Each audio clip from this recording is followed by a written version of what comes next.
तो नमस्कार दोस्तों, एक बार फिर से आप सभी का स्वागत करता हूं अपने YouTube चैनल विशाल एजुकेशन में। दोस्तों, इसके पहले हम लोग तीसरी क्लास पढ़ चुके हैं, उसमें हम लोगों ने पढ़े थे MS एक्सेल के 20 इंपॉर्टेंट क्वेश्चन। और आज हम लोग फिर से उसके आगे के और 20 क्वेश्चन देखने वाले हैं MS एक्सेल से रिलेटेड ही। और आप लोग कमेंट करके नहीं बताते कि आपको कौन सा टॉपिक अच्छे से पढ़ना है, तो आप मुझे कमेंट करके बताएं, तो मैं वो टॉपिक लेके आपके पास आता रहूँगा।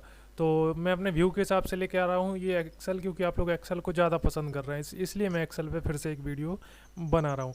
तो चलिए चलते हैं चौथी क्लास की तरफ और देखते हैं कि क्या हमारे आज के क्वेश्चन होने वाले हैं।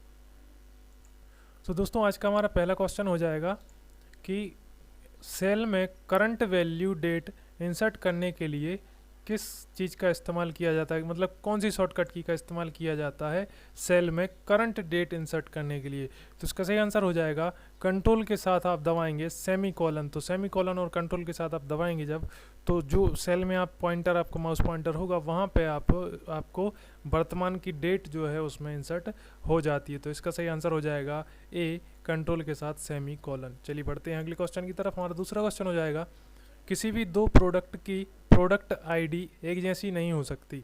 निम्न में से किस फीचर का यूज़ करके हम डुप्लीकेट एंट्री को ढूंढ सकते हैं। मतलब जैसे कि कोई भी अकाउंट नंबर देख लो, मान के चलते प्रोडक्ट आईडी देख लो, तो कोई लिस्ट बनाई आपने, तो आपको डुप्लीकेट कैसे देख सकते हैं आप। तो इसका सही आंसर हो जाएगा कंडीशनल फॉर्मेटिंग। कंडीशनल फॉर्मेटिंग के ज़रिए आप जो डुप्लीकेट एंट्री हो गई उसको आप अच्छे से समझ सकते हैं। मतलब कि जैसे कि कोई भी व्यक्ति, मतलब आपने सैलरी बनाई है अपने 10 लोगों की, और अभी 10 की बोला, हो सकता है 1000 हो, ठीक है। तो अब उनमें से हो सकता है किसी न किसी का नंबर डबल हो, किसी का डबल चढ़ जाए, किसी का बिल्कुल ना चढ़े। तो उसको चेक करने के लिए कंडीशनल फॉर्मेटिंग का यूज़ किया जाता है, ठीक है। चलते हैं तीसरे क्वेश्चन की तरफ। हमारा तीसरा क्वेश्चन हो जाएगा, MS एक्सेल में यदि डे फॉर्मूला लगाया जाए तो 5/3 2070 का आंसर क्या हो जाएगा। मतलब 5/3/2017 का आंसर क्या हो जाएगा। तो इसका सही आंसर हो जाएगा 3। क्यों? क्योंकि इसमें डे फॉर्मूला लगाया है। इसमें डे कौन सा है? तीसरा दिन है, ठीक है। 5वां महीना, तीसरा दिन, 2017। तो इसका आंसर हो जाएगा 3, ठीक है। क्लियर है। बढ़ते हैं अगले चौथे क्वेश्चन की तरफ। देखिए, इसमें थोड़े से टफ क्वेश्चन यूज़ किए हैं मैंने इसमें। क्यों किए हैं? क्योंकि इस टाइप के क्वेश्चन आपके इसमें एग्जाम में पूछे जा रहे हैं ना। तो MS एक्सेल में फॉर्मूला स्टार्ट करने के लिए किस चिन्ह का प्रयोग करते हैं। तो इसका सही आंसर हो जाएगा is equal to. MS Excel में आप कोई भी फॉर्मूला लगा लीजिए, कुछ भी कर लीजिए, जब तक आप उसमें अपना क्या बोलते हैं उसको इज इक्वल टू नहीं लगाएंगे, तब तक उसमें फॉर्मूला नहीं लग सकता। इस बात को ध्यान में रखिएगा हमेशा, ठीक है। चलिए बढ़ते हैं अगले पांचवें क्वेश्चन की तरफ। पांचवा क्वेश्चन है हमारा, इनमें से किस फंक्शन का प्रयोग एक से ज़्यादा स्पेस हटाने के लिए किया जाता है, ठीक है। ट्रिम, चार, लेन या इंट। तो इसका सही आंसर हो जाएगा ट्रिम, ठीक है। चलिए बढ़ते हैं छठवें क्वेश्चन की तरफ। MS एक्सेल के सेल में A6 से A11 में वैल्यू 29, 19, 27, 39 और 20 लिखी गई है। तब आप is equal to max formula लगाएंगे ये, तो इनका मान कितना आएगा। तो आप इसको देखिए, इस टाइप के क्वेश्चन ही पूछेंगे तो आप इसको अपने गणित से भी हल कर लेना, ठीक है। कि क्या करना है, इनको वैल्यू चाहिए, इनको वैल्यू मतलब एवरेज चाहिए। तो अब आपको आपके CPCT एग्ज़ाम देते समय तो नहीं मिलेगा, लेकिन आप इसको एवरेज का फार्मूला लगा के आप इसको हल कर सकते हैं। 29, 19, 27, 39 को और 20 को लिख करके, जोड़ करके इनको, और बटे में लगा देंगे आप जितनी ये वैल्यू होती, तो जो आपका आंसर आ जाएगा वो हो जाएगा इसका सही आंसर। इसका सही आंसर हो जाएगा 39। और यही काम आप MS एक्सेल में करेंगे तो MS एक्सेल में आपको 1 सेकंड में आपको ये इसका आंसर निकल के आ जाता है, ठीक है। सातवें क्वेश्चन की तरफ चलें।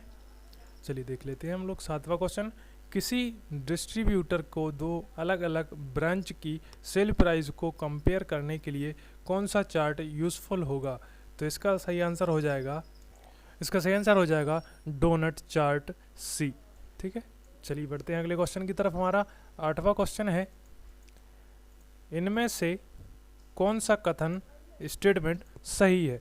मतलब इसमें कुछ वो दिए हैं, इसमें फॉर्मूला लगे हुए हैं, आपको बताना कौन सा फॉर्मूला इनमें से सही है। तो इसका सही आंसर हो जाएगा C, power is equal to power 2, 3, ठीक है। चलिए बढ़ते हैं अगले क्वेश्चन की तरफ। 9वां क्वेश्चन हो जाएगा। मैं डिटेल में इसलिए नहीं जा रहा दोस्तों क्योंकि वीडियो थोड़ी सी बड़ी हो जाएगी, और वीडियो बड़ी होगी तो आप लोग देख नहीं, मतलब उसको थोड़ा सा कम देखते हैं, ठीक है।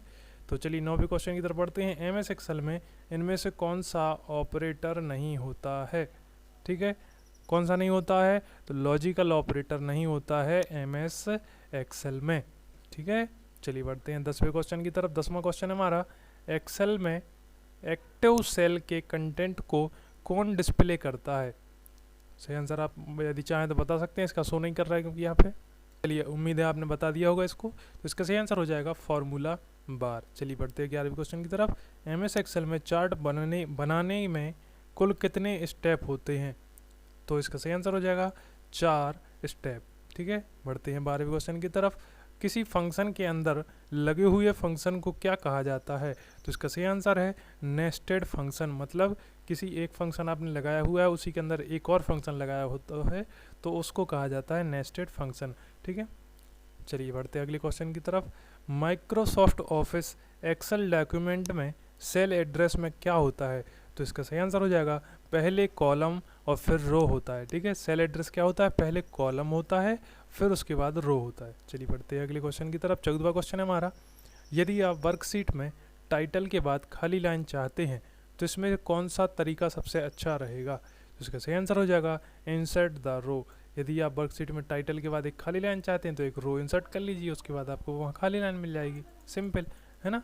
चलिए बढ़ते हैं अगले क्वेश्चन की तरफ। हमारा अगला क्वेश्चन हो जाएगा, स्प्रेडशीट में डेटा कैसे ऑर्गेनाइज होता है, तो इसका सही आंसर हो जाएगा rows and columns. Rows and column में ही स्प्रेडशीट का जो है डेटा ऑर्गेनाइज होता है। चलिए बढ़ते हैं 16वें क्वेश्चन की तरफ। एमएस एक्सेल में निम्न में से कौन सा ऑप्शन डेटा मेन्यू में नहीं होता है। आपको क्वेश्चन अच्छे से पढ़ना है, होता है नहीं होता है, तो इसका सही आंसर हो जाएगा फ्रीज पेन, ठीक है। ये ऑप्शन जो है एमएस एक्सेल के डेटा मेन्यू में नहीं होता है। चलिए बढ़ते हैं अगले क्वेश्चन की तरफ। Inverted comma comment inverted comma बंद ऑप्शन खालिस्तान मेन्यू में पाया जाता है, तो इसका सही आंसर हो जाएगा इंसर्ट मेन्यू में ये ऑप्शन पाया जाता है। चलिए बढ़ते हैं अगले क्वेश्चन की तरफ। 18वां क्वेश्चन हो जाएगा हमारा, करंट वर्कबुक में न्यू सीट इंसर्ट करने की खालिस्तान शॉर्टकट की है, तो शिफ्ट के साथ आप F11 प्रेस करेंगे तो करंट आपकी जो वर्कबुक है वहाँ पर एक सीट इंसर्ट हो जाती है। तो चलिए बढ़ते हैं अगले क्वेश्चन की तरफ। लास्ट सेकंड क्वेश्चन है हमारा आज का, 19वां क्वेश्चन है, आप एक्सेल सीट में ग्रिड लाइन को कैसे दिखा या छुपा सकते हैं, तो इसका सही आंसर हो जाएगा, सबसे पहले आप टूल्स में जाएंगे, फिर टूल्स में ऑप्शन व्यू में जाएंगे, ऑप्शन में व्यू टैब पर क्लिक करेंगे और व्यू टैब में जा कर के आप ग्रिड लाइन बॉक्स को मार्क करेंगे तो वो दिखना लगेगा, उसको फिर से क्लिक करेंगे अनमार्क करेंगे तो वो छुप जाएगा, तो इसका सही आंसर हो जाएगा ए, ठीक है। चलिए बढ़ते हैं, टाइम कंज्यूमिंग क्वेश्चन है दोस्तों ये। चलिए बढ़ते हैं लास्ट क्वेश्चन की तरफ। एक्सेल में करंट सेल को एड्रेस खालिस्तान में दिखाई देता है, तो इसका सही आंसर हो जाएगा नेम बॉक्स। तो दोस्तों ये थी आज की वीडियो। यदि वीडियो पसंद आए तो चैनल को सब्सक्राइब, वीडियो को लाइक जरूर करें और दोस्तों के साथ शेयर करना बिल्कुल मत भूलें। चलिए चलते हैं अगली वीडियो में, तब तक के लिए जय हिंद जय भारत।